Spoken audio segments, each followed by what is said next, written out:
Morning. Oh, good. Shabbat Shalom. Shabbat shalom. Shabbat Shalom. Happy 4th. Happy 4th of July. And also, for those of you that came in early in the background, the music you were listening to was Leonard Cohen, The Story of Isaac. And the poem is very good. And I found a rabbinic interpretation of the poem. This was mentioned last week at last week's Torah study. And what I wanted to do is just make mention of some of the things that were mentioned in the song or the poem. This appeared in the Jewish News of Northern California and was written by Rabbi Shana Chandler Leon. And in it, she mentions that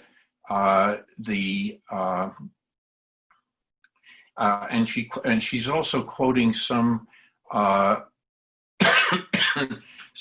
the comments by Rabbi Glazer in New Perspectives in Post-Rabbinic Judaism. And it talks about this story of the binding of Isaac. The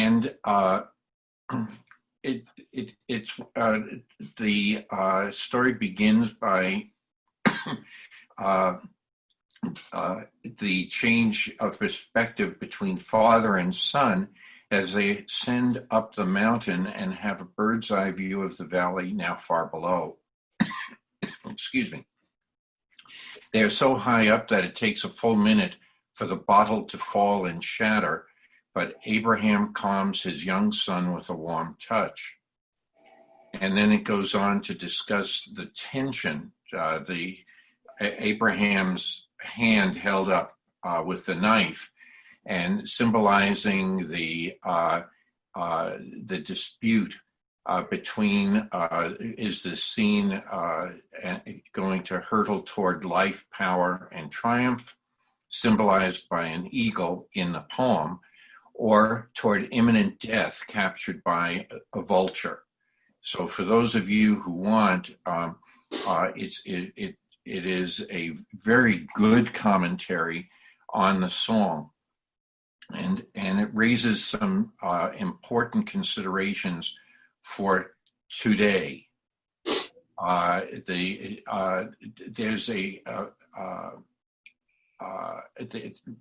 Leonard Cohen was also very philosophical in his music, and combined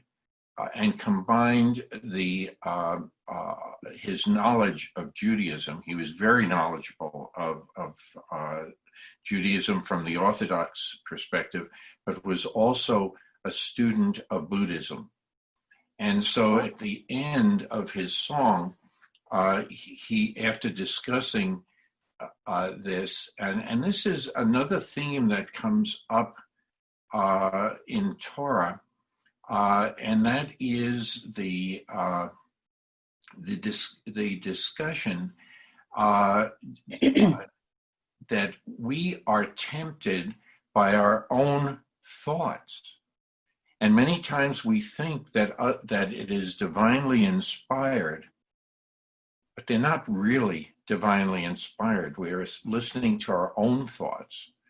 And in doing so, we are doomed to drop that hand with the knife, as opposed to preventing it.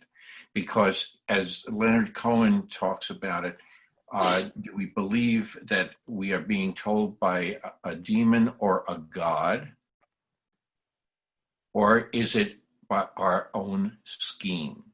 And that's in the song. It's in the poem, not the song. In the poem, but he changes the lyrics a lot in the song. Yes, he does. Right. But it's a very interesting comparison, and I thought, whoops, I just did something I shouldn't have done. Just 1 second. Let me try to get back in. We can see you. You can see me, but I can't And I see can hear anyone. you. Yeah. Well, let me try again. There we go. Oops. So I thought that would be a good place to start today. Leonard Cohen's interpretation. I have some other interpretations by other poets and like that for today's discussion, because this is a perennial debate. Before we go much further, I just want to open with our morning prayer. Blessed are you, Adonai, our God, sovereign of the universe. You have sanctified us through your commandments and commanded us to busy ourselves in things of Torah. So we ended last week with this, with the situation with God trying to say to Abraham, Abraham, wait a minute. And I think we could discuss, was Abraham confused? Was he interpreting God's command instead of bringing up Isaac on the altar of knowledge about the religion and faith in God versus to sacrifice, to kill him, to kill Isaac? Is he to go up on the altar to sacrifice his son to God in a philosophical way, as opposed to the actual event? And I was going to open it up for discussion, because I know this has been a topic through the ages, and we are doomed to repeat this philosophical discussion every year. Right. So there are several hands. Chris, you had your hand up. I sure did.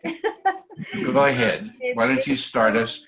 It is so hard to believe that God would ask somebody to slay your own son in a physical way. So I agree with you. And in many cases, throughout our lives, God asks us to sacrifice those things that they're special and meaningful to him, to surrender, not necessarily to slice them or to get rid of them, but surrender those things to him, where he will do far better than we would have done.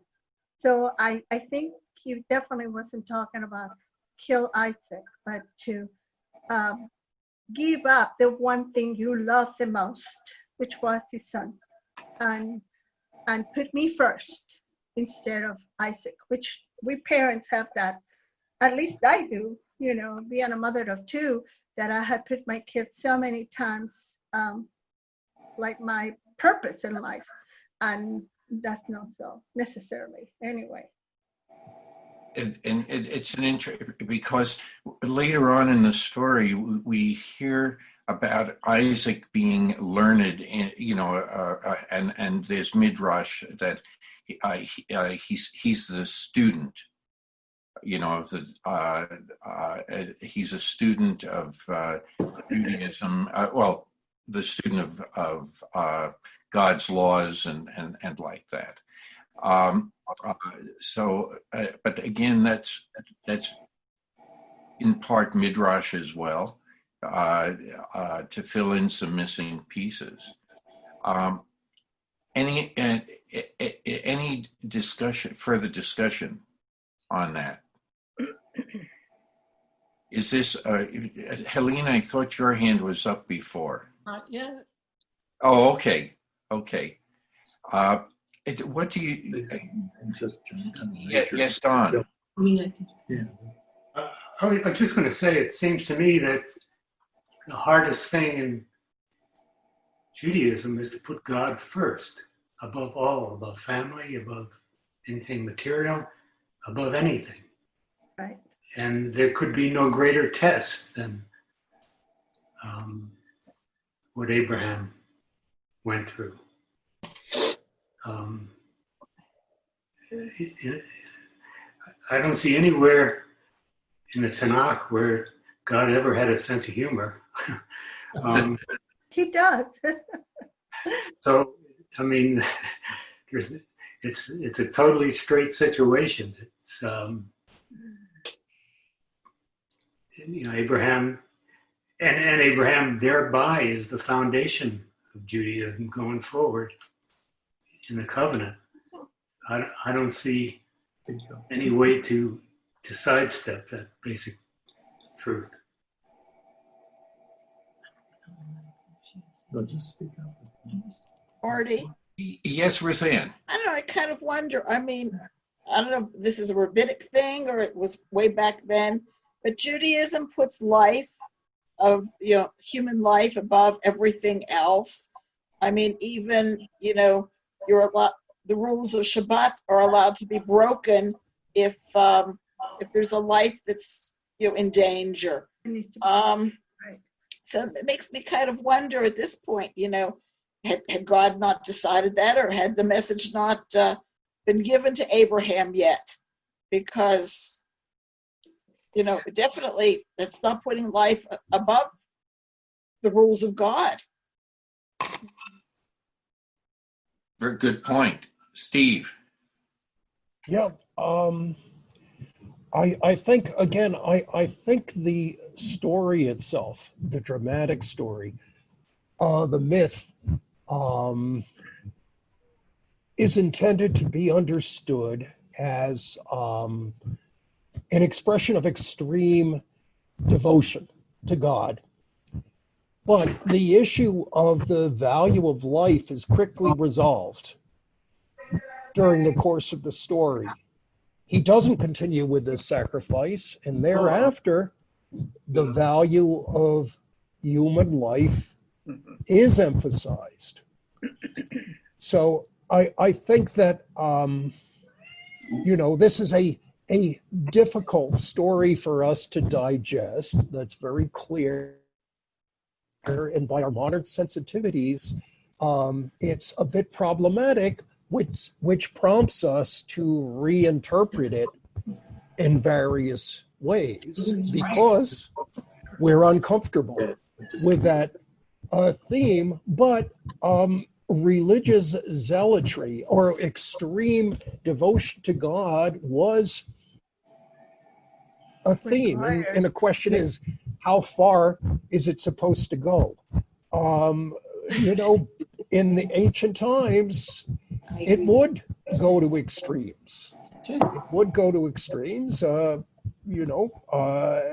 there were situations where, for example, the Hasmonean revolt is regarded as a civil war between Hellenistic Jews and, if you will, more traditional school. The Hellenistic Jews weren't necessarily altogether dismissive of Judaism. Some of them were just, modern Jews who had an interest in Hellenistic culture. And there was, in that period, there was justification of zealotry, of, going up against these people and just, killing them. Okay. So these are historical issues that are a bit problematic for us by our modern conscience. But we have to regard them as historical. Sure. Marty, can you hear me? Yes, we can. Can I say something? You I'd like sure to contribute. You sure can. I tend to agree with Steve, and part of it may have to do with the way I was brought up and studied the Torah when I was younger. But I feel like the story is indeed a primitive story that we have now interpreted in various modern ways in terms of the philosophy of it and the outcome of it. But I think that the actual story itself is based on a time where there was human sacrifice, And therefore, this was a very good kind of test of the division of, okay, we as a people will not be doing that. This, no more human sacrifice. So in historical, kind of in a primitive historical context, I think the story kind of stands alone, and then we, as time went on, modern times, have contributed more interpretations to what it meant. Yeah. I think that's what I think. Yes, Helene. Thank you very much. Yes, You're Helene. welcome. I'm a bit confused, to say the least, because I listened. I was there last night with the rabbi, a beautiful service, and over again, doesn't God ultimately believes that he can, after someone dies, Right. he can bring them back. He doesn't, perhaps God wasn't thinking, if I kill him, when I want, he'll come back. Does God, I'll ask the rabbi, I'll ask all of you, I'm not a student of this. Isn't that true? It's in the Sabbaths. Does God believe that he can bring people back, reincarnation? God knows the Orthodox in my family believe in this completely.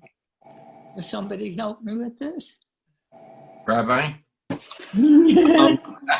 Far be it from me to try to answer or explain what God believes, which was the tone of your question, Helene. But if I work with it, certainly there have been periods of time in Jewish history when reincarnation, resurrection, giving life to the dead was the mainstream philosophy. So that is there. There are some interpretations into this story that that Isaac would have been resurrected in a sense, or brought back to life if indeed Abraham had gone through and slain his son. But that's not classically the main way of understanding the story. I've stayed quiet. I wanted to listen to what people were saying in response to Marty's opening question and whatever. And I also want to reinforce what Steve was saying, that classical literature has seen this kind of narrative in the Torah as allegory, as a teaching lesson, if you will. It may not have happened in the way that the storytellers over generations had related the story. Each generation adding a little different twist. Sometimes there were intentional or unintentional changes in the details of the story. But as was said, the classical way of understanding the story is to teach that Judaism or the type of belief system and practice that God was instructing Abraham as the founding father of this new clan and this new people was to reject the notion of human sacrifice. That's the clear way that the literature approaches this. Whether, as Steve was saying, that the details of the story can be amended and retold through the generations, and the critical scholars come in and say, well, wait a minute, the editor of the story obviously changes as the knife is held above Isaac, and that one writer or school of thought concluded the story that Isaac was slaughtered, and the other says, no, we're going to send the angel to stop to stop Abraham in recognizing his zealotry and giving thanks for his zealotry, and praising him for his willingness to serve God in that way. But ultimately, this is not the way to serve God. So in that way, but did God know all along that he was going to be able to resurrect Isaac? I don't know. I do know one thing, and I can relate to it, and that is that Isaac never speaks to his father again. Oh. Right. Okay? Oh. He comes to the funeral, but he never speaks to his father again. Oh, that's interesting. Oh, yes. Now I'm going to call on Chris. Well, I like what you said, Rabbi. Definitely is what probably the history will say. But I like to think that when example is set up in the Bible regarding what happened, I personally like to apply that to in my own life, in the moment of my life. Most of those scriptures comes alive when you're going through difficult times and when you don't know what you're going to do, or you just need guidance. And some of those things really directs you into a way where you can apply it to yourself. So if,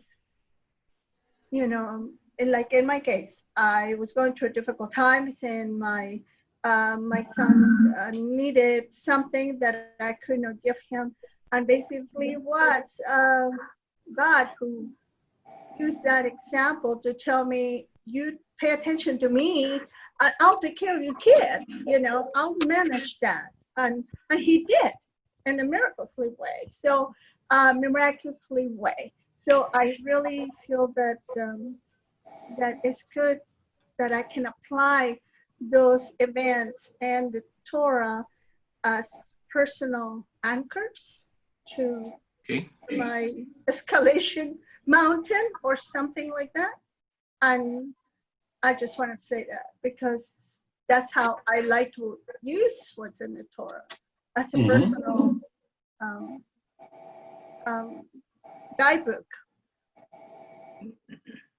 Okay. Very nice.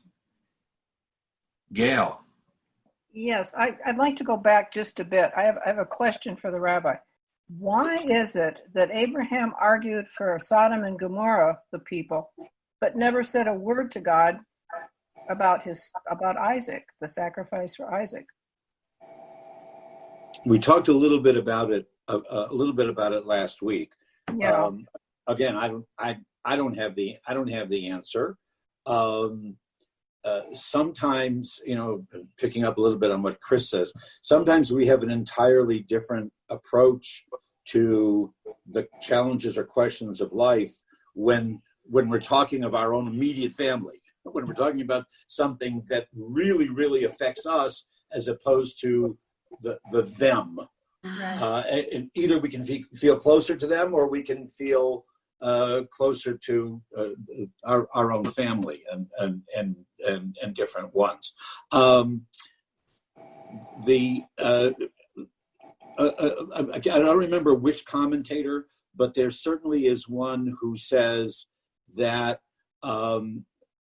Abraham got the answer to his question or his challenge to God. Hashofet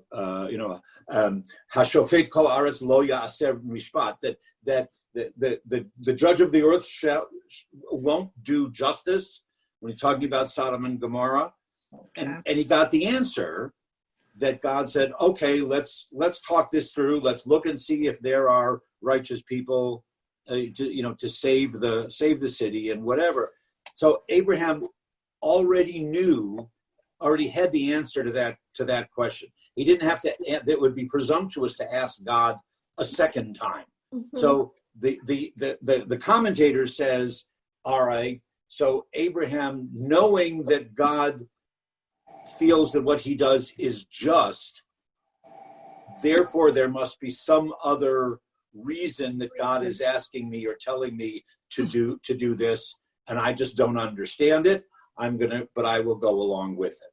Okay, so the righteousness of Isaac does not enter into this discussion then. Is that correct? Well, I don't know if we can use the word righteous. Well, whatever. If indeed, let's see, at least according to Leonard Cohen, Isaac is only 9 years old.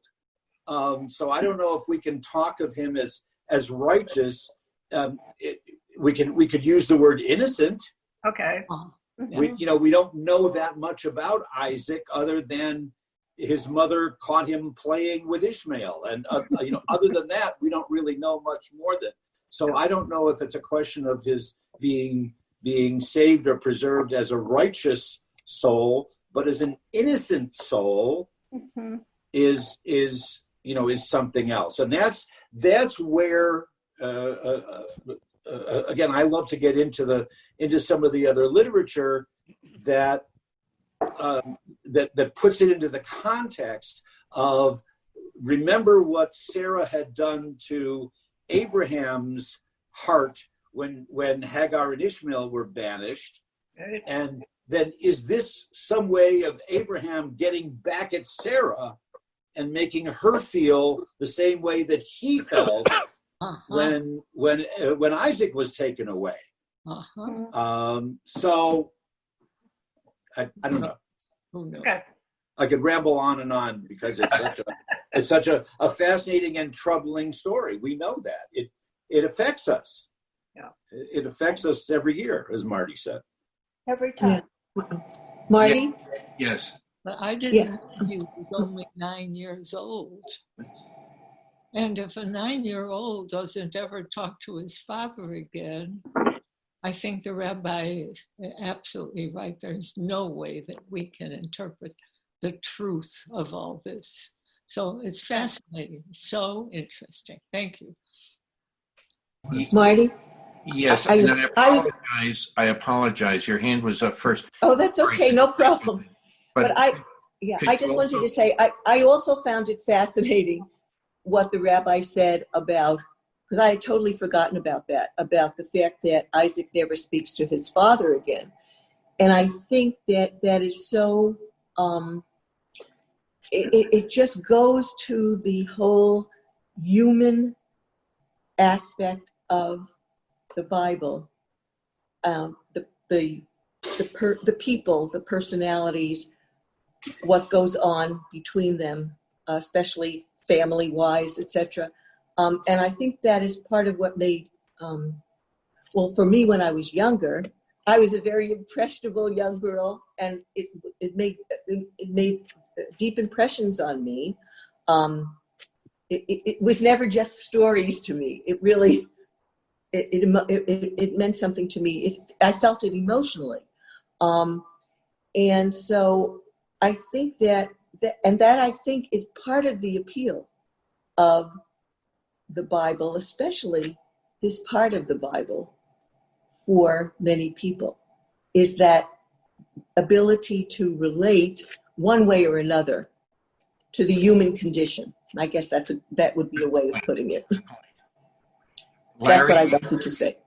Okay, Larry, yes. Often we use visual images, and an image here is Abraham and Isaac going up the mountain together, coming down the mountain separately. Mm. Mm-hmm. Oh. Mm-hmm. Oh. Mm-hmm. Oh.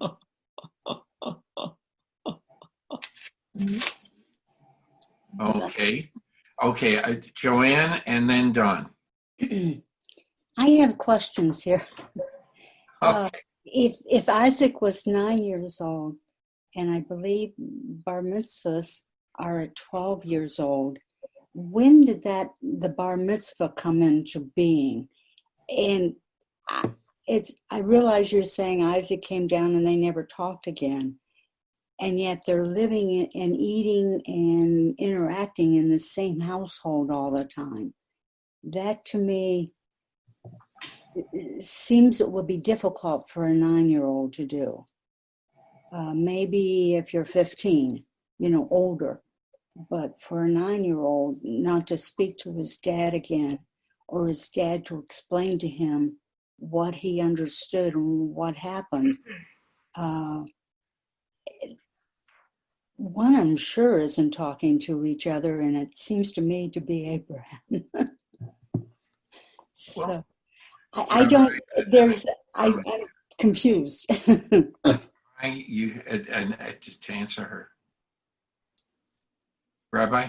You want me? Okay, all right. So a few questions, Joanne, and clarify a couple things in the order that you brought them up and that I remember them.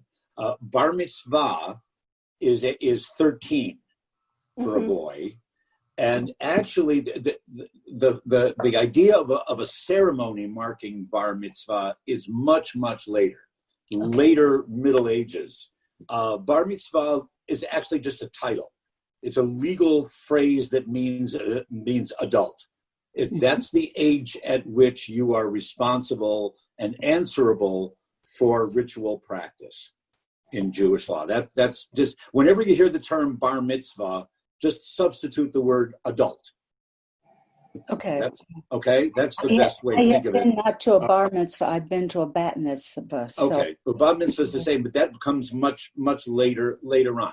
But the origin of the idea is the same. It's at which age are you considered an adult for religious practice and obligated to the mitzvot, obligated to the commandments. And it's 13 for a boy, and then they argue 12 or 12 and a half for a girl, because everyone knows that girls mature faster than, at advanced age. Okay, all right.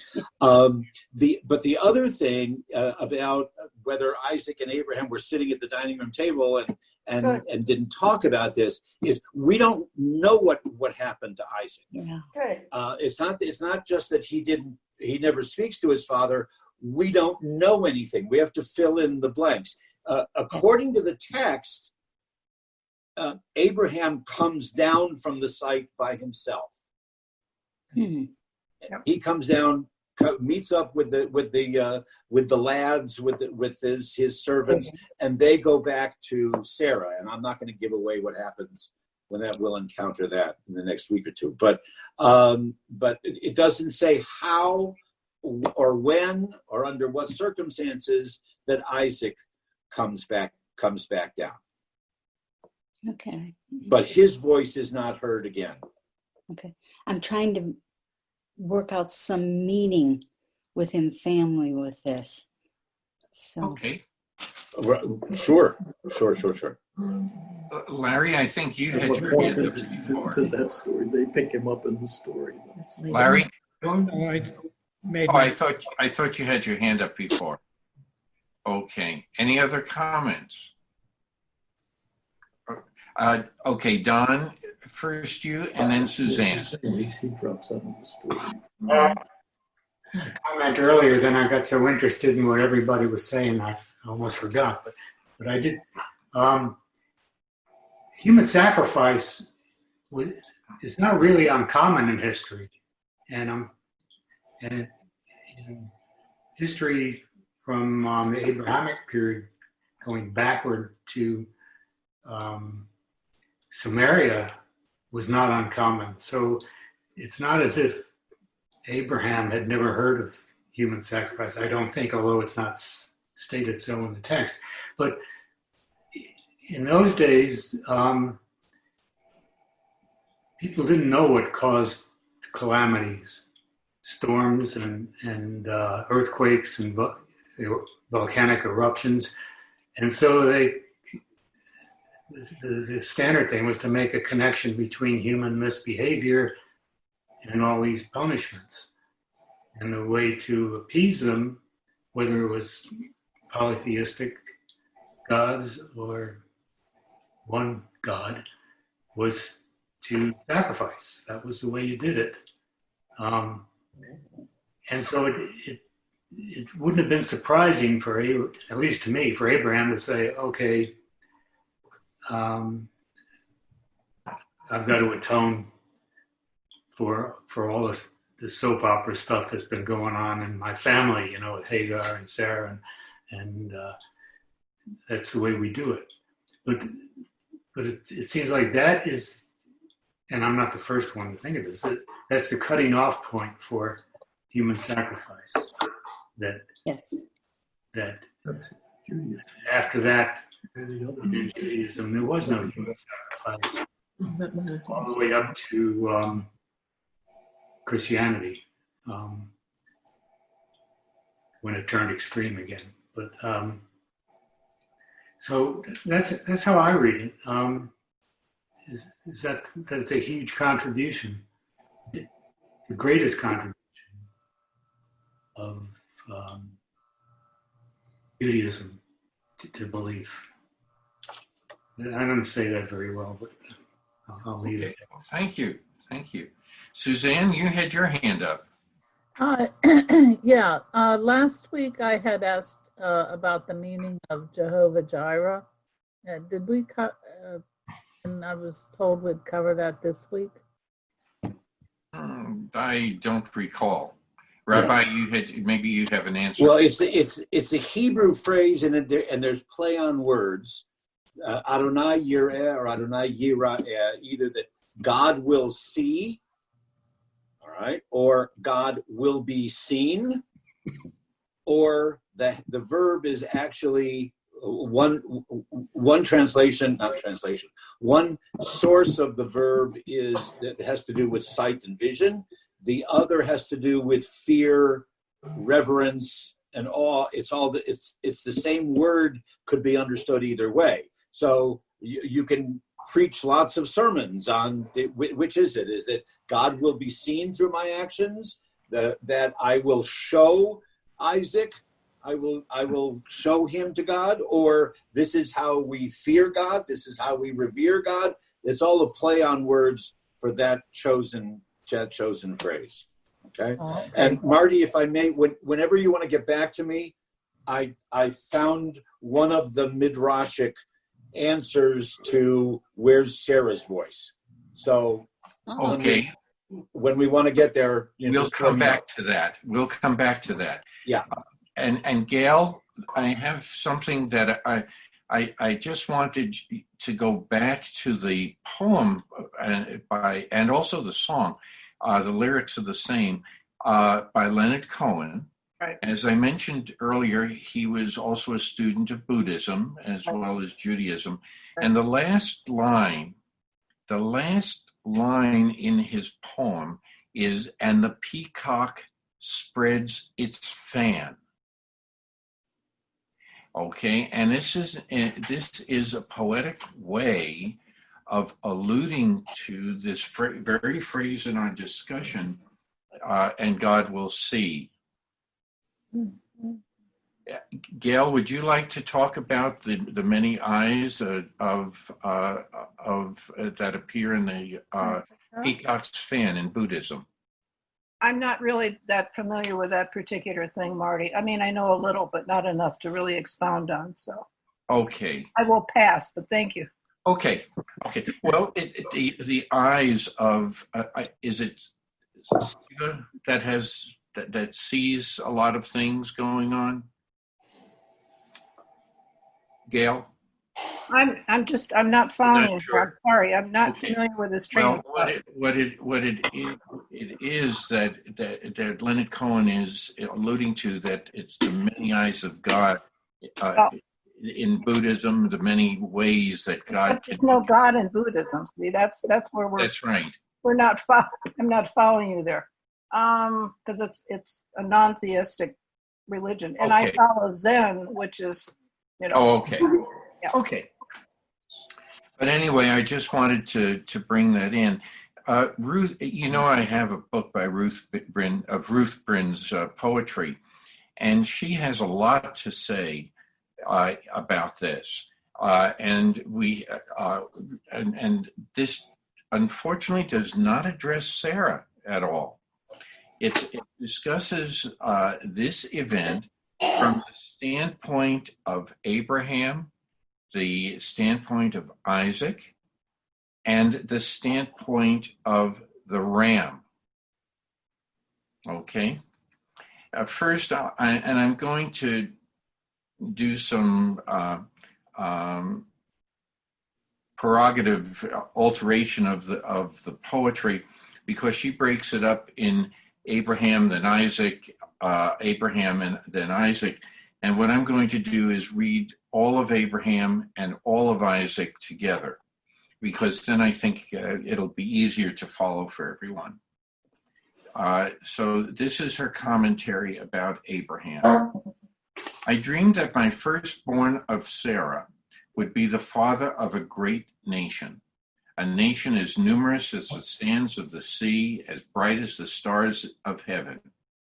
I taught him to be a chieftain, but I forgot that God demands of us our firstborn.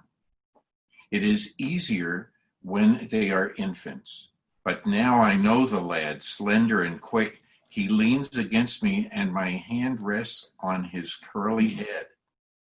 How can I do what I must do?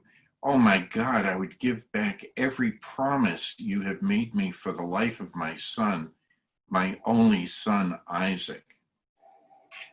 Oh God, I know you know, and I know you now, not as a maker of covenants, but as the giver of life. I pray to you, let my son dream his own dreams, not mine. Let him make his own promises to you. Let him live the life you have bestowed upon him as you and he see fit.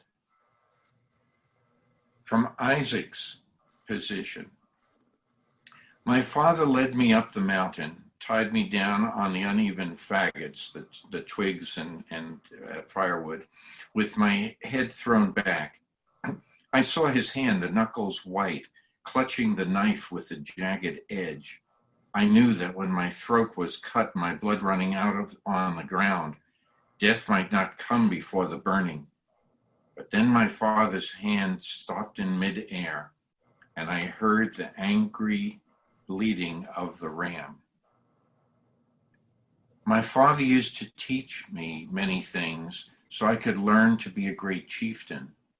But since we went up on the mountain, he is quiet and gentle, and only tells me that as I grow older too, I will speak with God.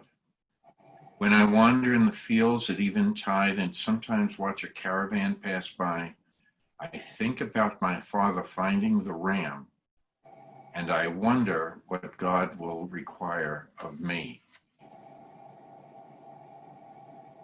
And from the standpoint of the ram, you were hiding. I left the others to look in the mountains, picking my way upward all night, along the running streams. Toward morning, I thought I saw a firelight and stopped in thick underbrush. Before me is a clearing, the mountain top. A boy lies there on a pile of wood bound with ropes. Crouched over him is a man holding a flint knife. They are frozen with foreboding. When I try to run, branches crack. How did my head get caught? The man turns to me now and is coming, knife in hand, head lowered. I cannot speak to people. Oh, where are you? The ram speaking to God. So now you have one person's view, trying to put herself into the mind of the three main characters in this scene, and it becomes even another question has to be raised, because you run into the ram's approach, the feelings of a ram. Substitute? Did you say something, Chris? I said, like a substitute, because that's what he was. He replaced it. Yes. I came across a midrash about the shofar and the ram's horn. That that the ram getting stuck in the thicket is the the sound, the bleating of the ram is caught up into the sound of the shofar. Mm. So, I mean, I just wanted to point out that we're not the only ones who think. Some people can say it much better than I can. The rabbi does a great job, and Steve. But when you read what other people have been thinking about with this story, it shows how important this moment in time is. Right. Yes, Larry, you had your hand up. Yeah, a bit of a digression. I had met Ruth Bryn several times. She was a member of a Reconstructionist synagogue in Minneapolis. But interestingly, Tuesday, when we saw the film on the Conversos, Rabbi Bryn spoke, and she is one of Ruth's daughters. Also, I was a neighbor of her other daughter, Judith, who wrote books about Israeli dances. She had lived in Israel and spoke about the origin of Mayim, and other dances. So she passed on to her two daughters a love of Judaism. Sure. Thank you for that. That's an interesting backstory on this. Any other comments, or before we start reading the back in the Torah? Any other, Rabbi, you wanted to address Sarah? Right. One of the things. Oh, and incidentally, I don't know if Steve's still on the call because he's not on my okay, square, he is. But this is the collection that I thought he was referring to that his mother had. This is the Bialik and Rudnitsky book of legends, the collection of midrash. He and I have had some communication back and forth. But this is one of the midrashim that will open up the not the discussion necessarily, but the thought pattern of what's going on. Abraham meditated in his heart, saying, "What am I to do? Shall I tell Sarah? Women tend to think lightly of God's commands." Just quoting, all right? "If I do not tell her and simply take off with Isaac, afterward, when she does not see him, she will strangle herself." What did he do? So he said to Sarah, "Prepare food and drink for us, and we will rejoice today." She asked, "Why today more than other days? Besides, what are we rejoicing about?" Abraham said, "Old people like ourselves, to whom a son was born in old age, have we not cause to rejoice?" So she went and prepared the food. During the meal, Abraham said to Sarah, "When I was only 3 years old, I became aware of my Maker. But this boy, our boy, growing up, has not yet been taught about God. Now there's a place far away where youngsters are taught about him. Let me take him there." And Sarah said, "Take him in peace." Abraham rose up early in the morning. Why early in the morning? Because he said to himself, "It may be that Sarah will reconsider what she said yesterday and refuse to let Isaac go. So I'll get up early and go while she's still asleep. Moreover, it's best that no one else sees us." No. Okay, so that's one of many, many, many midrashim. Excuse me, one second. I'd like you to know, everyone to know, I donated that very book to the Temple Library a couple years ago. So it's great. on the shelf. Oh, it's an amazing collection. Yeah. Amazing collection. Thank you, Gail. Thank you, And Rabbi T. just question about the book. Is this by Bialik and translated from Hebrew? No, it's it's written by it's collected by Bialik and Rudnitsky. They're the editors. Okay. And then the English translation is by Rabbi William Brody, who was a Reform. I'm pretty sure he was a Reform rabbi in Providence, Rhode Island, in the mid 20th century. Okay. But it's also available, and I have it in Hebrew if you ever want to borrow it, Steve. And are these all original midrashim, or did Bialik embellish them or rewrite them a little bit? classical midrashim just arranged according to Torah portion, and then to go on through the entire Tanakh. What I liked about it was it's easy to find things. Right. In You there. just look up the chapter on the binding of Isaac, and there's a whole collection of them. Lots of magic in that book. Magic, myth, and superstition. Oh yeah, lots. Right. So it's very. And incidentally, in those same pages, Isaac talks much more than just the few simple questions that he asks his father. Like where's the lamb for the slaughter, things like that. So I think this is very good.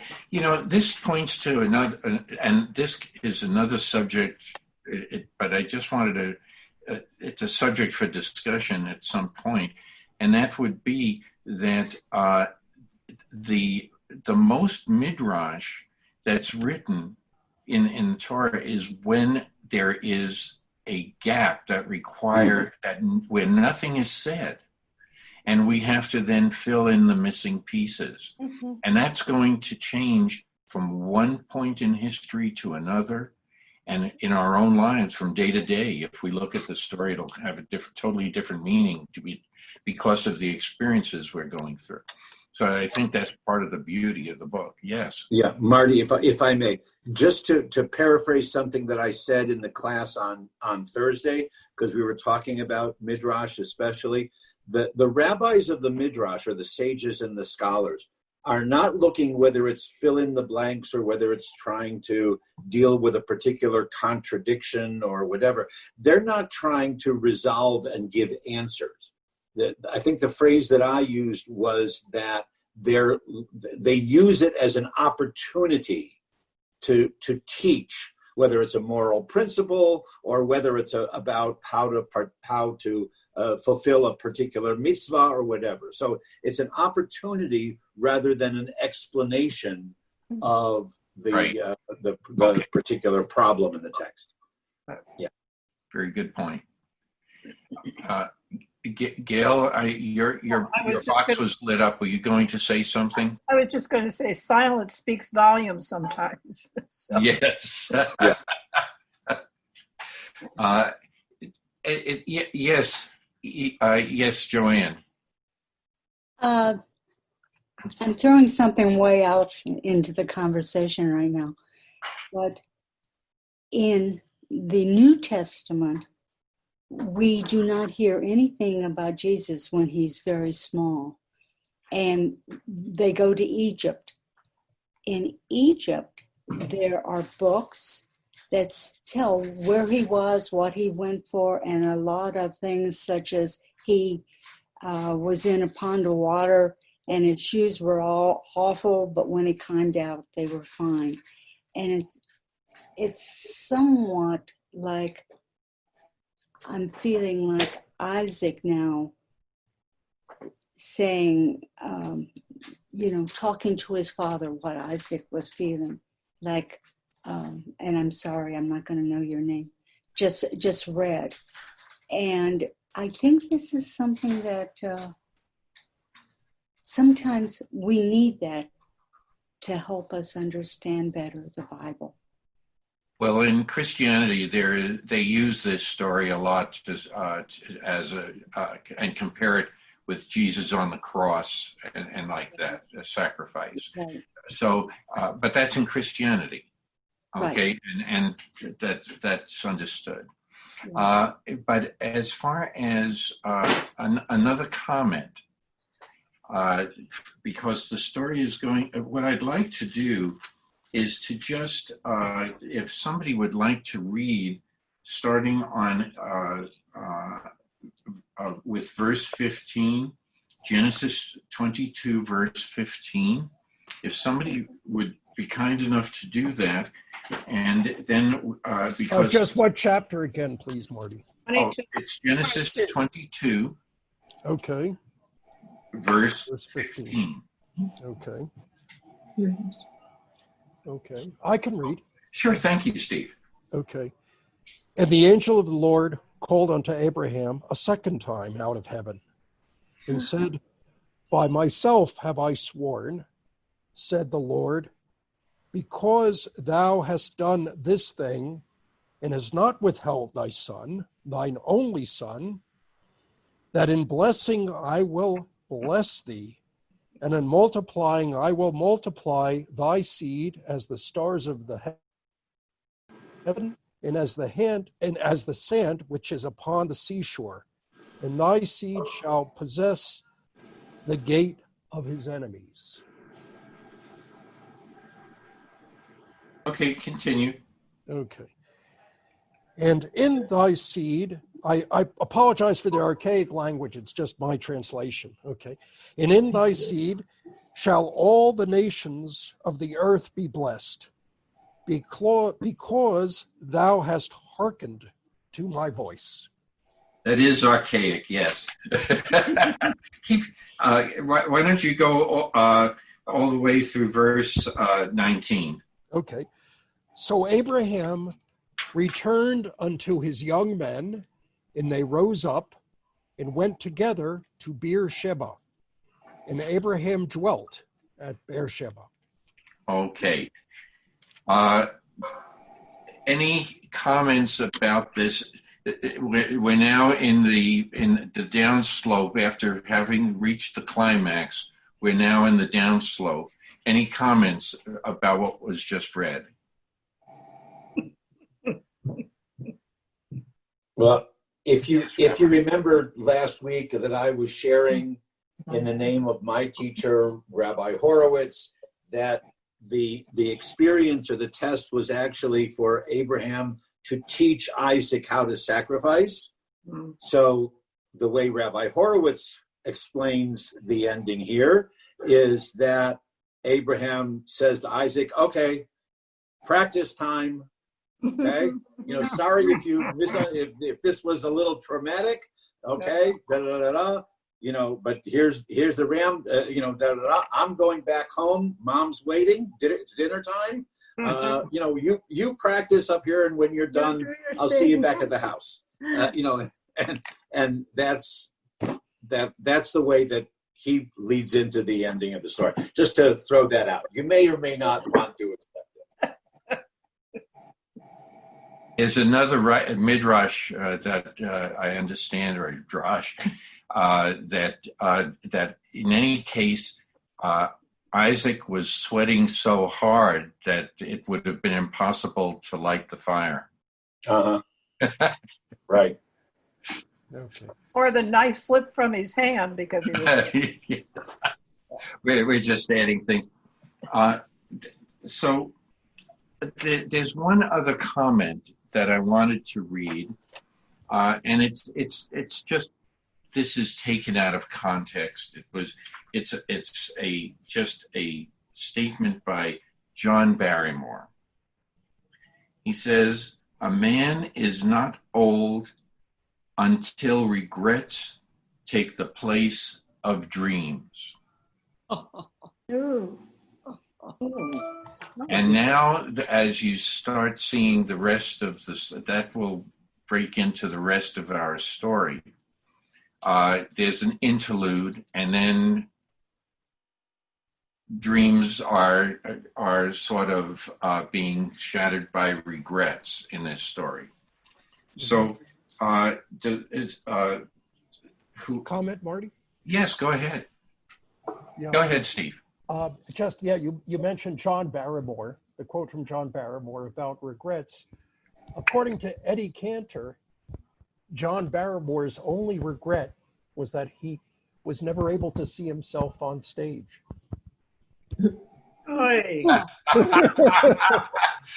Talking about ego.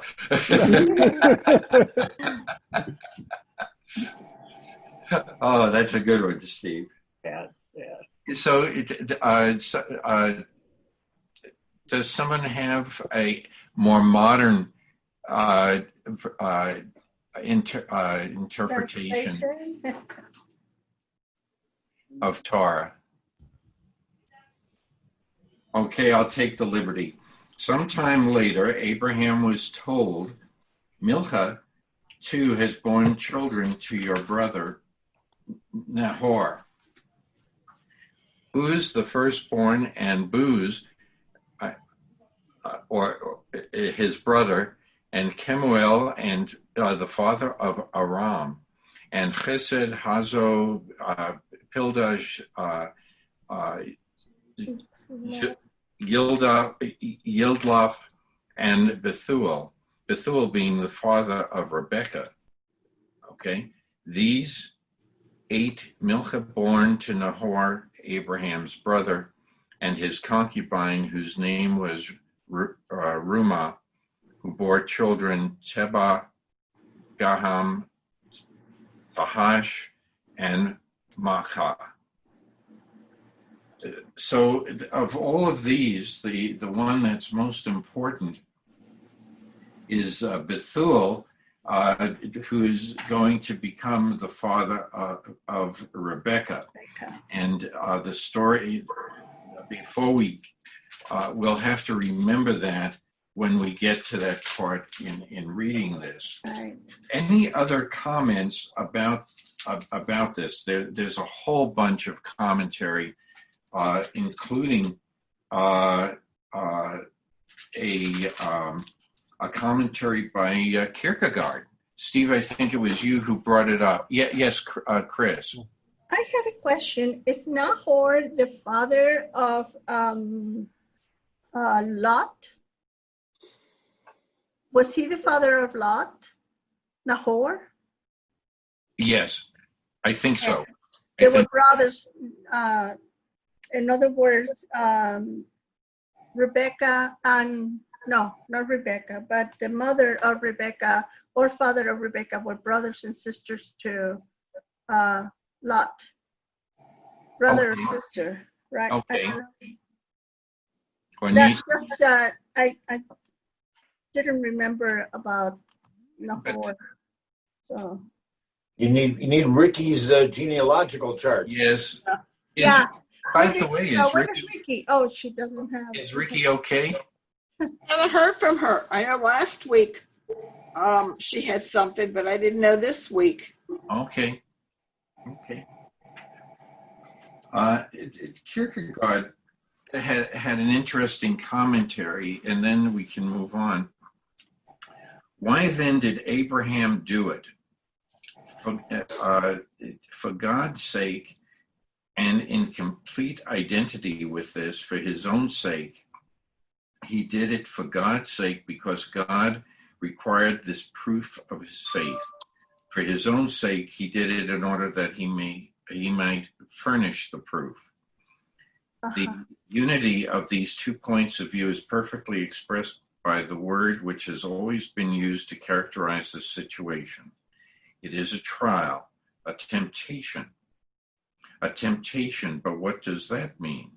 What ordinarily tempts a man is that which would keep him from doing his duty, but in this case, the temptation is itself the ethical, which would keep him from doing God's will.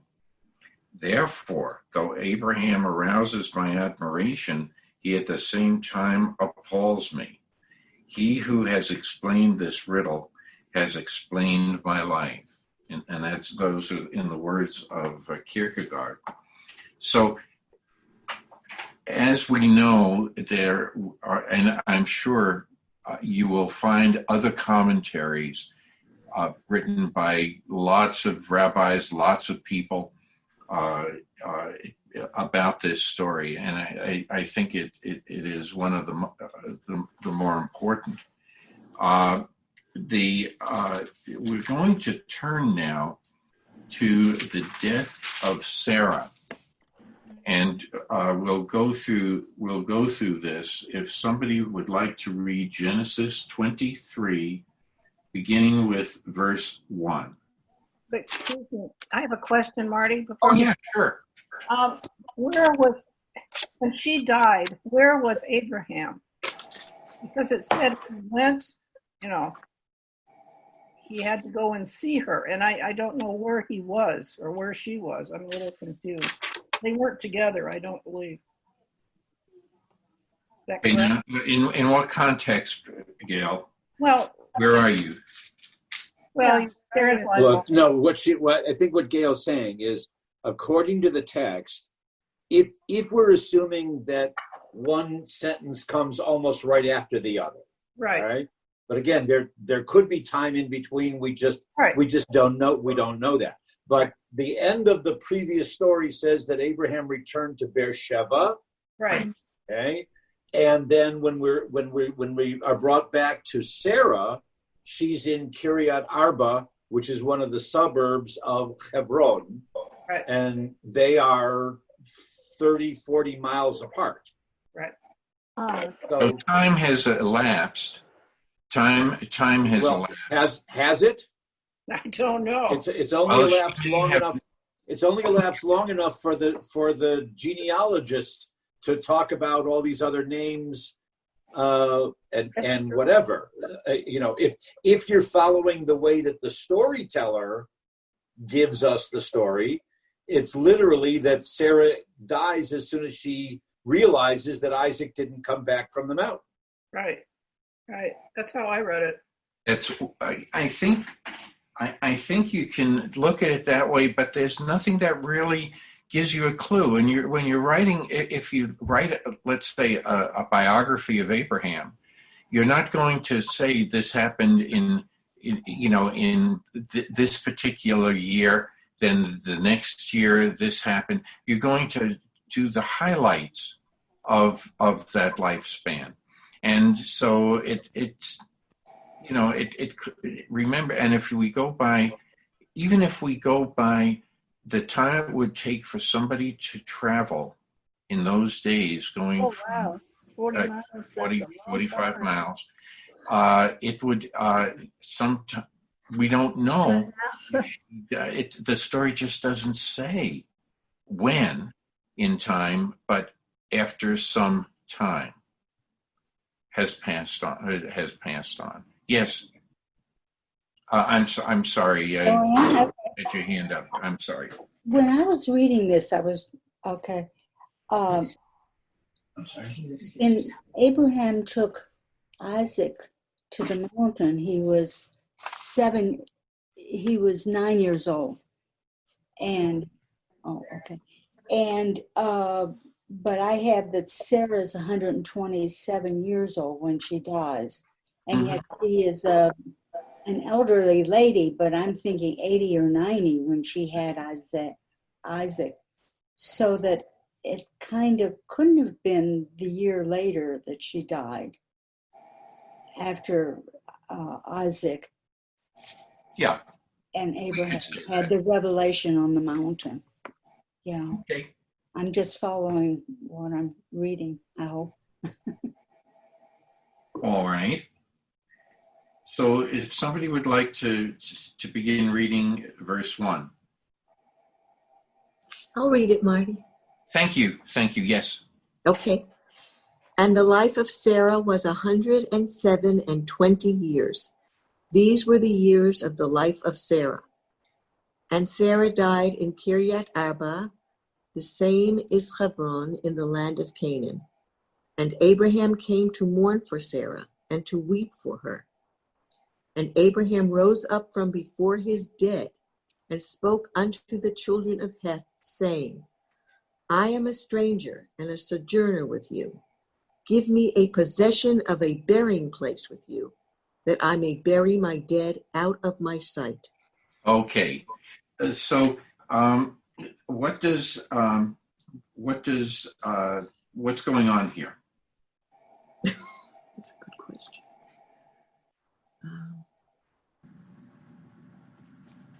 It says that Sarah died, right, and that Abraham is dead. Is coming to mourn for her, mourning her. Okay, and he wants to bury Sarah. Okay, and he turns to the Hittites, who are who are in this area, and they own the land. and he has a problem now.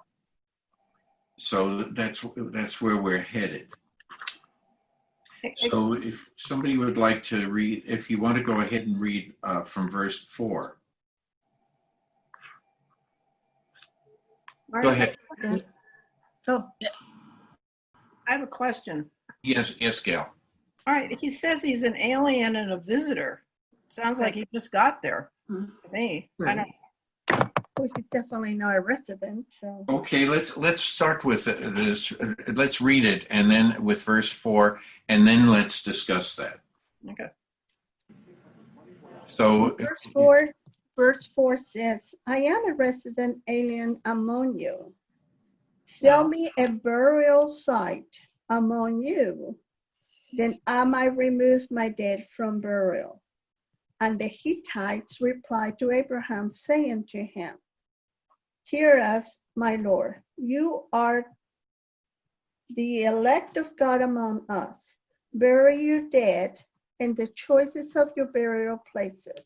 None of us will withhold its burial place from you by burying your dead. okay. So Gail, your question was, I am a resident alien. It doesn't say resident alien. I don't know what the Hebrew says. I need help here. Right. Okay. I don't know. Steve? I'll have to defer to Steve for that. Yeah, well, my understanding of that expression, Gail, is that that's an expression of status, which is a permanent status. In other words, back in the old days, there was very clearly us and them. You didn't become one of them, no matter how long you lived there. So there's no reference or there's no implication that this is immediate or anything else. This is just he's just acknowledging that he's from the kinship view or from the tribal view. Okay. He's not one of them. He says, I'm an outsider. But he says a visitor too. That's all he's saying. He's not saying he just arrived. No. He's saying he's an outsider. Okay, but Exactly. does it say Still remains the same. in the Hebrew, does it say he's an alien and a visitor? Because that's what my translation says, and so I don't know. Well, Yes, it does. I'm going to put in my earphones because I have to speak more soft. Gail, while they're waiting, Gail, while I Steve can is waiting, answer that for Gail. while Steve is waiting, I can tell you what Rabbi Plout says, and then the rabbi may be able to say a few words. Rabbi Plout says a resident alien is one who lacks certain privileges that other citizens have. In this case, the right to own land. The community must rule on any exceptions. Okay, see, mine's a just different translation, and that's the problem. So, Okay. Yeah. no problem. Rabbi, Right. he was looking it up. Yeah, okay. I apologize. I had to leave and help Lynn for a second. I'm not sure what I missed, but the Hebrew's ger vi toshav. So the vi is and. So it's an alien. It's a stranger, but also one who dwells Among them. An alien dweller, if you will. And what has happened is that ger v'toshav is a later technical term for resident alien in Jewish literature. So the translators have kind of imposed that back on it. Got it. But your translation is probably ultimately correct from the time Okay. that of ger v'toshav. Okay, So an alien I'm a stranger, but I am now living here. Okay. Oh. All right. Thank you. Steve, did you have anything to add? And then Larry. No, that's Okay. in agreement with what I Okay. And Yes, Larry. incidentally, a stranger in the biblical sense, I'm sorry for jutting in, that in the biblical sense, in the Torah, a stranger doesn't mean only temporary or recent. Right. I mean, we were gerim for 437 years in Egypt. Okay, so like whoever was saying outsider before might be a way of understanding that, even though we live there we're still considered outsiders. Right. Okay. Larry? Okay, I believe this is the first time in the Bible that we have a burial. I mean, we've had a lot of deaths, and this is a really important principle in Judaism. And also then the purchase of land for this. This is still important in today's Israeli-Palestinian mess as far as possession. Okay, it's going to come in the very next verse. Yeah. Okay. Okay, that's okay. But so we'll any comments about the Hittites at this point? Oh, Marty, I have a quick question. My version says children of Heth. So are Heth and Hittite the same? I mean, are they Heth and Hittite interchangeable for the same group of people? The Hebrew is the Yes. is the B'nai Het, so the children of, or the sons of Heth, which we then call the Hittites. Oh, okay. So it's the same. It's just Yes. okay. Like That's what we I are was asking. when like if it talks about B'nai Yisrael, it does. We are the Israelites. Ites meaning children of or descendants of. Oh, okay. Thank you. First, Joanne, then Chris. When I was trying to decipher this, in verse in verse 34, chapter 21, and Abraham resided in the land of the Philistines a long time. And I question is Beersheba in Philistine. And then it says, go to the land of Moab, Beersheba. And I think whatever the rabbi said, I didn't quite hear it, so I'm still confused. I'm not sure which one of the things that I'm not either. that I've said. Okay. Yeah, it says that they departed together in verse 19, chapter 22. They departed, the servants and Abraham together to Beersheba, and Right. Abraham stayed in Beersheba. And Abraham dwelt there in Beersheba. Yeah. Yes. And that Now, would be whether Beersheba was considered in Philistia, what was the land of the Philistines? I don't think so. The Philistines were closer to the Mediterranean Sea, and Beersheba is inland. But I don't know the exact borders of the territory at that point. okay. We had I that. don't have a map of the Holy Land. When you look up way the back, maps, so, Yes. you will find that there are 7 varieties of maps that show different locations for a lot of the cities that we are speaking of. okay. And it depends which group of people have written those maps. Okay? And you pick the one that you feel is most comfortable for yourself. There is a Christian map. There is an Islamic map. There's a Roman map. There are Roman maps, Greek maps. Yeah, they are. And so you have multiple locations for these cities. And also then you have to take in the mythologies. You have to take that into account. And so so that is why we had discussed this several weeks ago when with the same thing. And if you go online, take the time to look up the location on the maps, you'll see loads of different maps. Okay, and so that will be an answer to many of your questions of where is this specifically located. Yeah, I was kind of follow Abraham, and it was like total confusion as from this It's going point to to this come up point. again and again. It's going Okay. to come up again and again. All right. Thank you. And Okay. remember that Abraham and his tribe are known as Ivrim. And Ivrim, or Hebrews, are nomads. They're ones who wander from place to place to place to place. That's where the word comes from.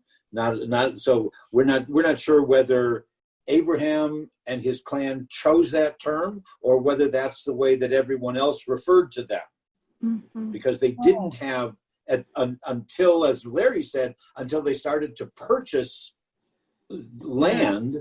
And this is the first time?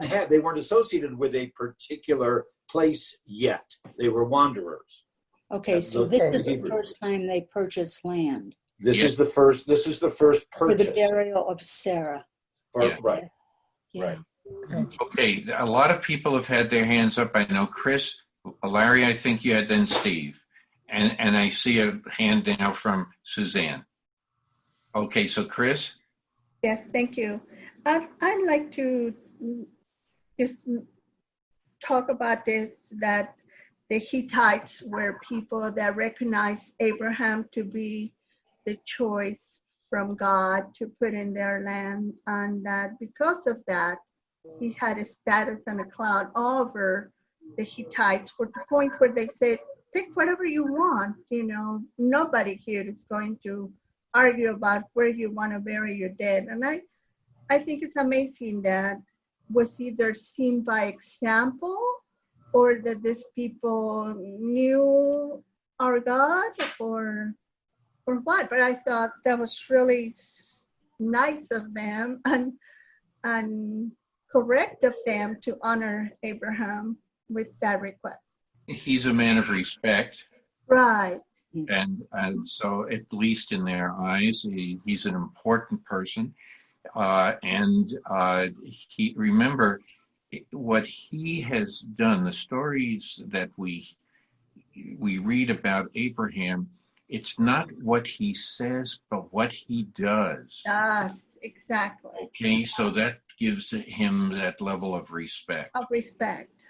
Yeah. And trust. Yeah. Okay, Larry, did you have something that you wanted to say? A question. Who are the children of Heth? It seems quite significant.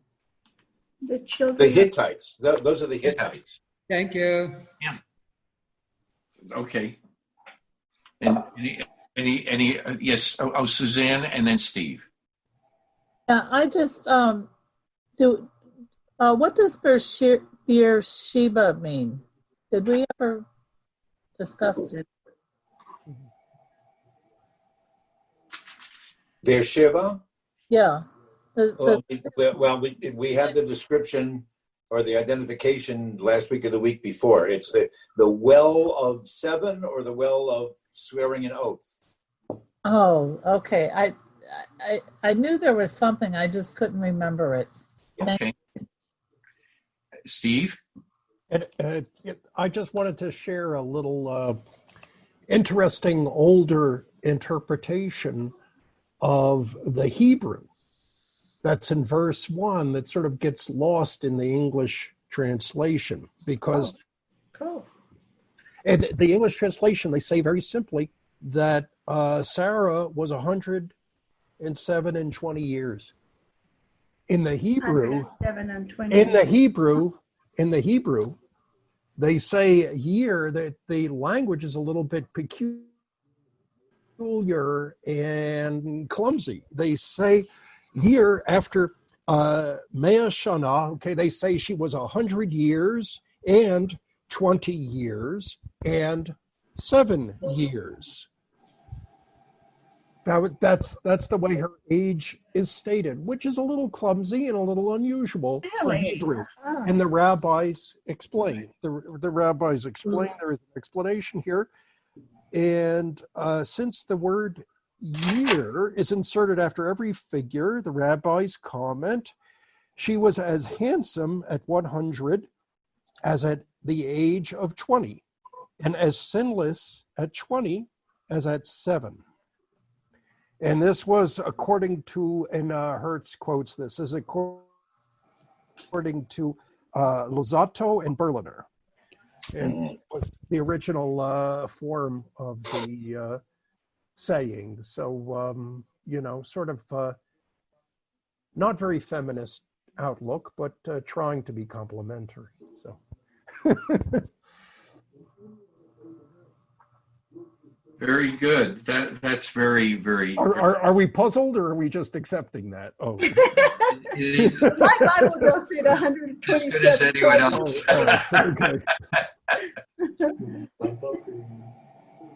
Any other comments here? So now we're going to get into what Abraham, his response to the Hittites saying, whatever you would like to do, wherever you want to go ahead and do it, wherever you want to bury Sarah. But what does Abraham do? If somebody will start with verse 7.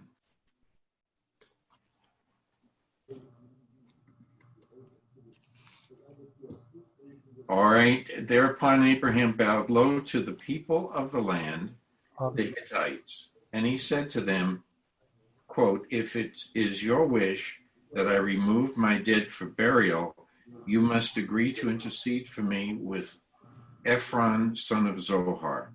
Let him sell me the cave of Machpelah, which he owns, which is at the edge of his land.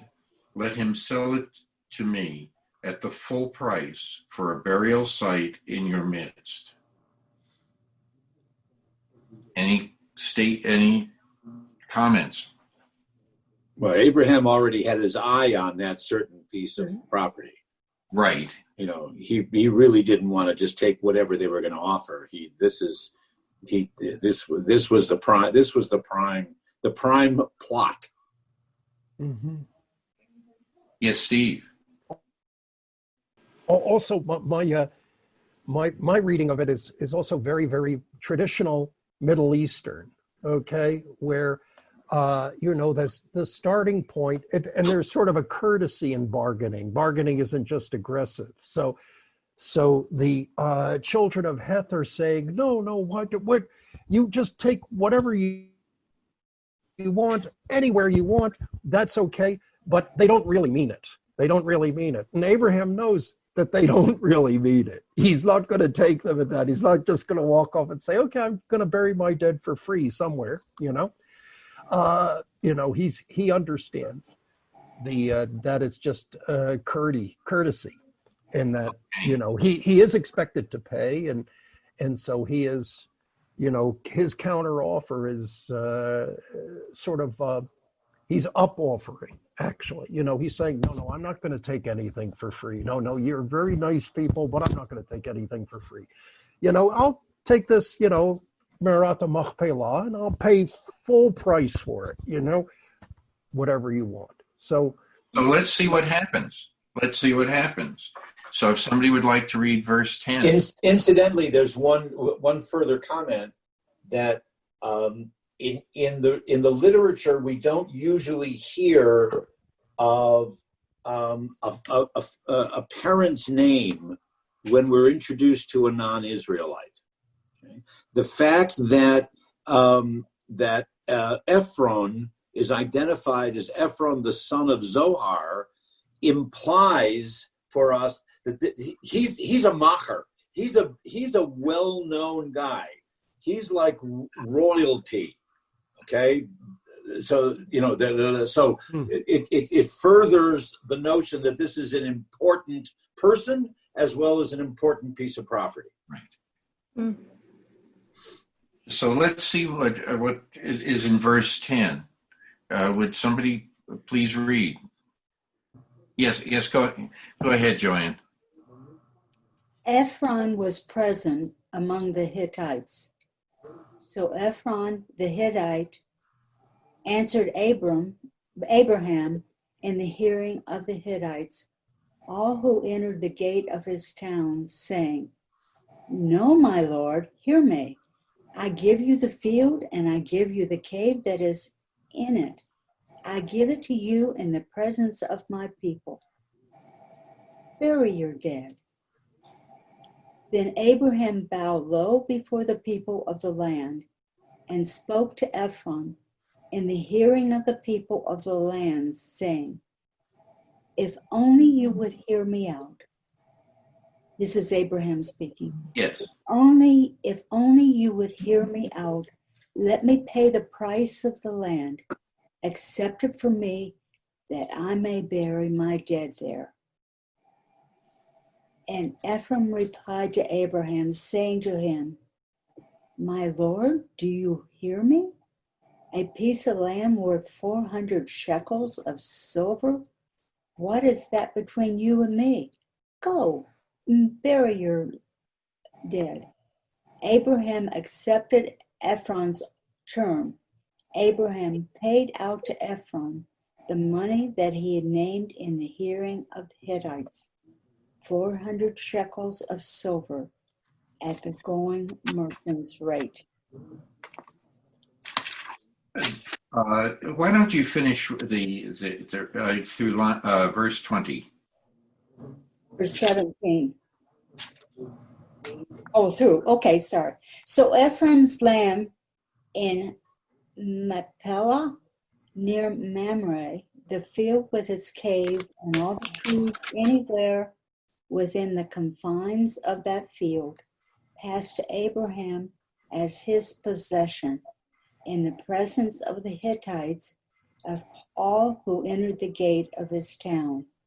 And then Abraham buried his wife Sarah in the cave of the field of Machpelah, facing Mamre, now Hebron, in the land of Canaan. Thus the field with its cave passed from the Hittites to Abraham as a burial site. Okay. Incidentally, excuse me. Yes. Incidentally, who is not there for that funeral? Isaac. Isaac or Ishmael. The kid was Right. innocent. Well, Ishmael is different, but Isaac's not there either. That's right. No. There are other stories that are parallel to this that have other endings with this, but it is notable that that neither son is mentioned, and in our case specifically Isaac. Any other comments? Gail. Yes, Steve. Well, Gail was first. Oh, Gail, I'm sorry. Gail, you're muted. Gail, you're muted. Can't You're hear muted, you, Gail. Gail. You got your. I'd like to ask the rabbi and Steve, I've been there, if they could comment on the caves today and Hebron, that area, because it's kind of interesting. It's quite a place. Well, I haven't been there in probably 30 years, maybe a little bit more. Well, me either. Because I won't go there. No, I know. So deep into the West Bank and Right. whatever. I won't go there. And it's dangerous too, but But you could maybe describe it. Well, Steve, go ahead. I'm sorry. Well, I went there immediately, like when I came with my family in 1968. Yeah. Israelis were still sort of wandering around on the West Bank, free and easy, pretty free and easy. I went with a VIP tour of military brass because my dad was in with them. He was an engineer and he was working with them. So we went on this very interesting bus tour. We went through the West Bank, and I remember, and we did go to Hebron, and we did go inside, the traditional site of Me'arat Machpelah. And all I remember, it's a tomb, and there are different niches in the tomb, and supposedly, they're where people are buried, but that's all I can really tell you about it or remember. But I guess the comment I wanted to make also is the conclusion of the transaction for Me'arata Machpelah. Again, this is the sort of a traditional Middle Eastern interaction between two men of the world who are kind of well off and very generous and very courteous to each other. So, Ephron says, what's a piddling piece of real estate between men such You and me, right?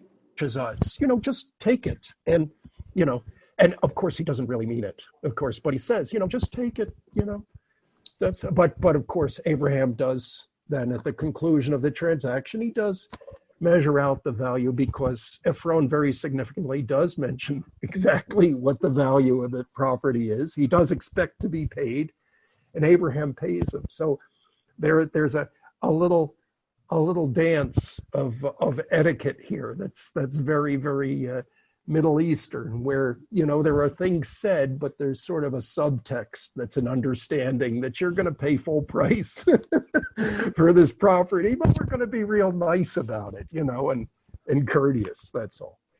Okay, good point. First Chris, then the rabbi.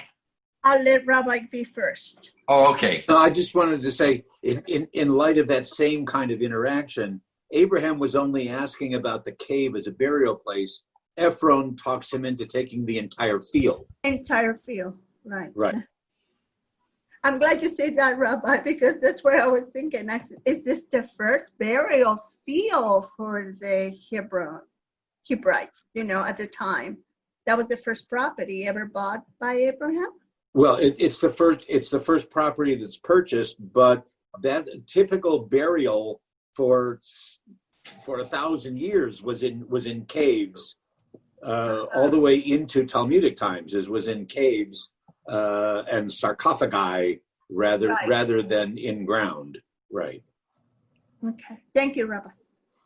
I wanted to just read what the Encyclopedia Judaica says about this. And this goes back, this was written at a good 20 years ago.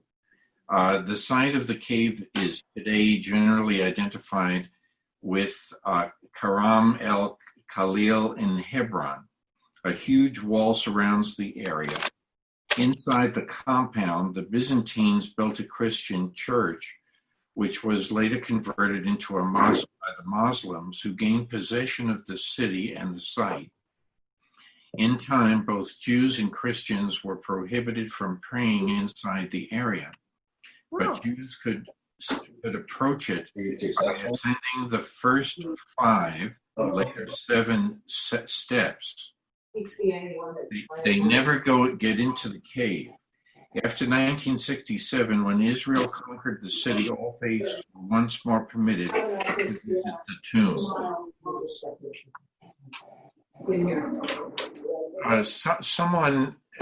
Somebody speaking in the background on the phone or something, so if you can mute that. It is surmised that there are 2 or possibly 3 caverns below. The actual shape is not known. So I just wanted to read that from Encyclopedia Judaica. Steve, first Chris, then Steve. Oh, okay. Yeah, I just had a question. So they cannot identify the cave which Sarah was buried, correct? And correct. I'm not sure exactly. So is that field that was purchased by Abraham has been respected by the locals in that area to be a Hebrew land, to be a Jewish land? It's a question. I don't really know. Is it like they have taken Gaza and some of the places in Israel?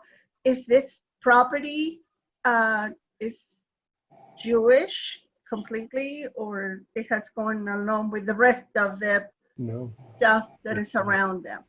I know you were laughing, Rabbi. I want to hear that. As I mentioned, and then I'll let Steve go. After 1967, when Israel conquered the city, all faiths were once more permitted to visit the tombs. Mm-hmm. Okay. But right now, question. Yeah. Okay, Steve, you had your hand up too. Right now, in answer to the question, it is a Palestinian. Okay. That's what I want to know. But there's and I don't think you can really safely go in. There is a Jewish enclave near Hebron. That's Kiryat Arba. It's called Kiryat Arba. Okay, and there are Jews living there. They're protected by the Israeli army. They're officially in Palestinian territory. That's my understanding of how this works. You know, that there are Jewish settlements within the designated autonomous Palestinian areas, and that's their choice. You know, these are mostly very religious Jews who choose to live there. So there is a Jewish enclave of Hebron. I doubt that they can get into Merat Hamapelah. Thank you. I don't think that's happening. You know, to the best of my knowledge. And also, I just wanted to add something I'd forgotten to mention before. You know, that the word Machpelah means Machpelah, means multiplicity. So this is some sort of, so it's implied within the name that this is a cavern with a lot of different niches in it or different entrances. You know, it's sort of like a multiplex type of cave. Okay, if you will. Thank you. And I guess the description of what's traditionally held to be Merat Machpelah kind of fits the bill. You know, it looks like what, you know, people are imagining that, you know, this would have looked like. Okay. Great. Thank you, Dave. Thank you. Very good. Any other discussion about this?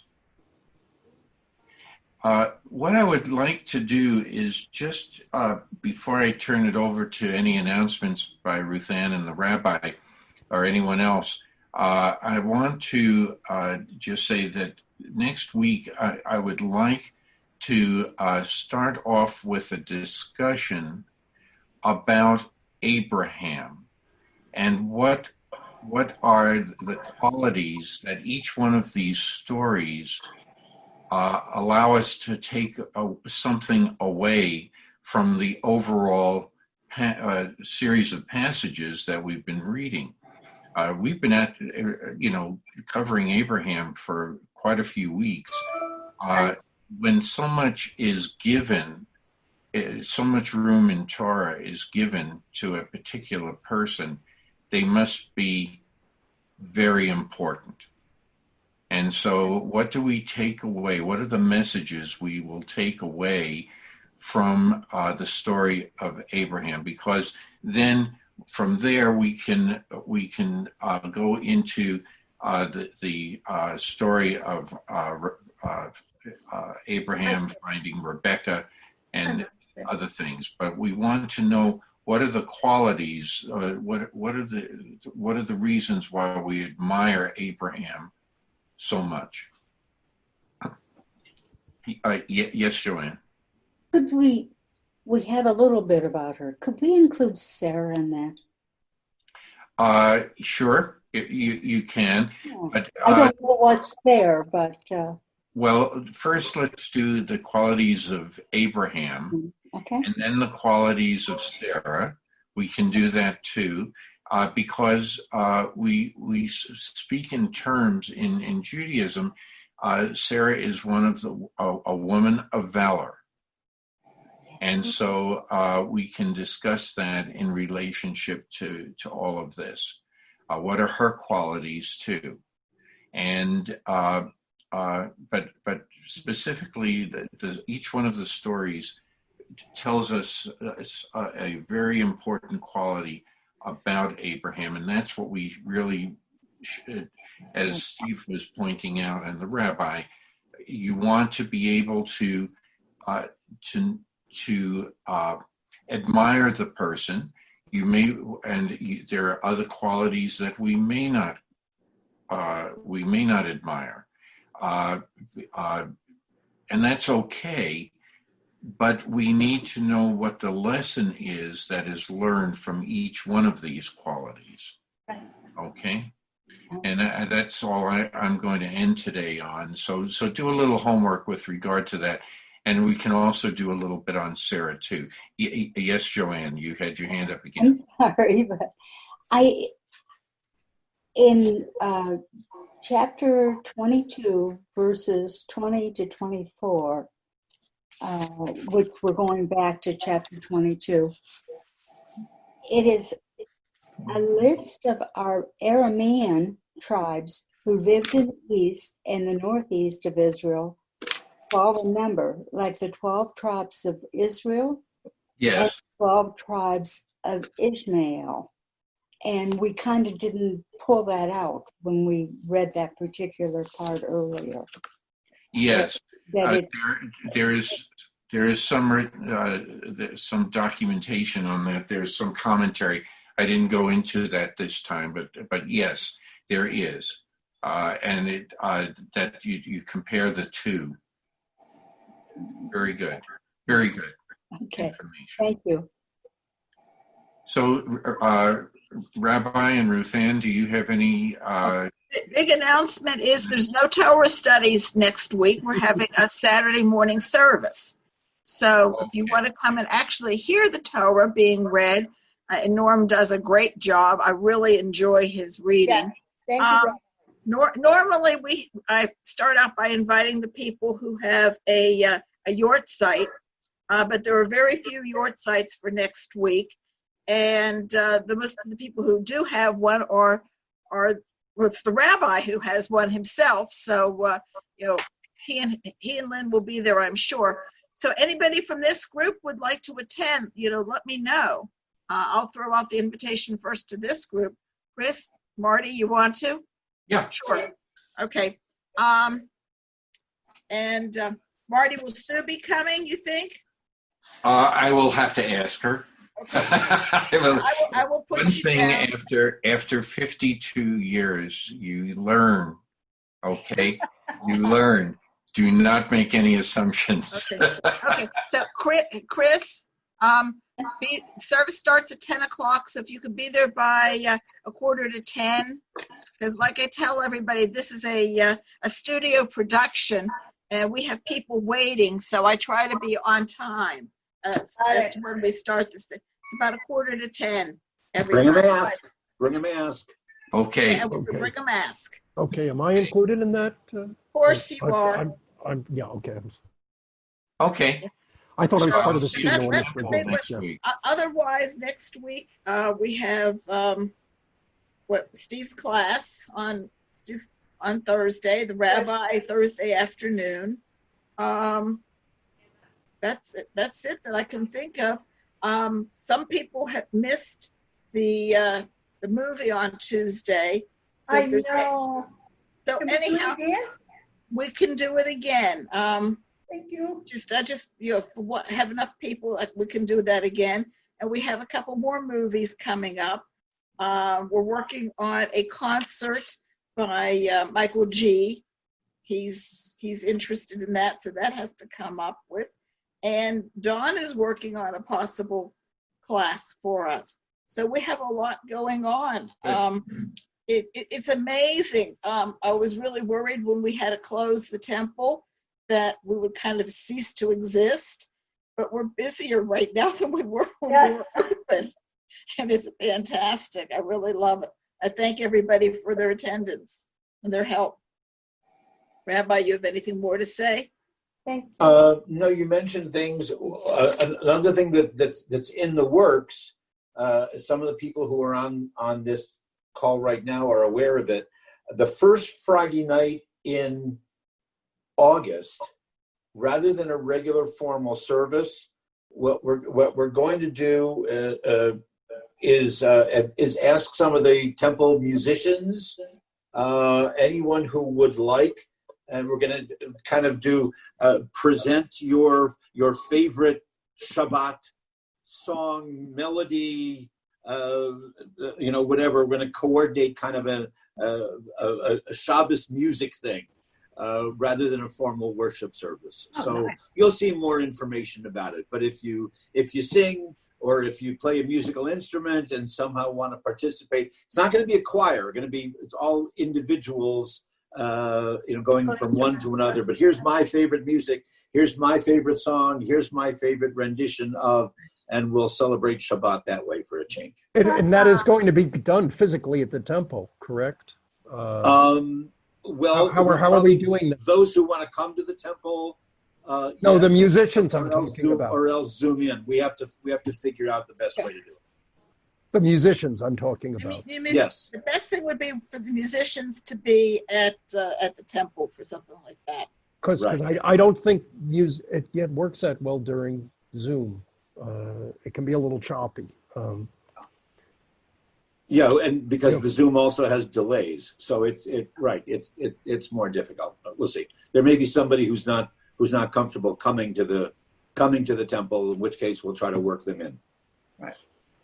Okay, so next week at the temple. Next week at the temple. Next week at the Saturday morning Okay, by 9:45, please. I'll be sounds there. good. Okay, see you then. Okay. Shabbat shalom. Thanks, everyone. Shabbat shalom. Happy Shabbat 4th. Good Shabbat Shalom. Enjoy 4th of July. Yeah. Yes, you too. Just push this.